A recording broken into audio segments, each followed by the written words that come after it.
আসসালামু আলাইকুম। আমরা যারা পুকুর পাড়ে লাউ অথবা করলা বা মিষ্টি কুমড়া চাষ করতে চাইতেছি, হ্যাঁ, তাদের জন্য এই ভিডিওটি হইল। প্রথমে আমরা এরকম করে একটা জায়গা পরিষ্কার করে নেব পাড়ের উপরে।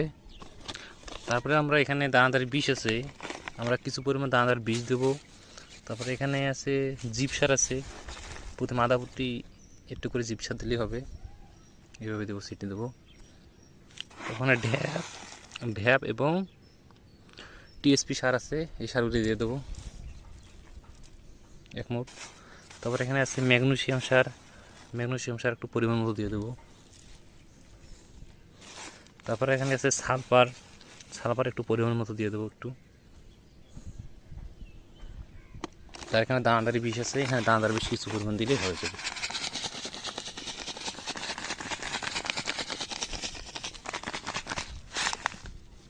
এখন জায়গাটা আমাদের কি করতে হবে, কোদলাইতে হবে।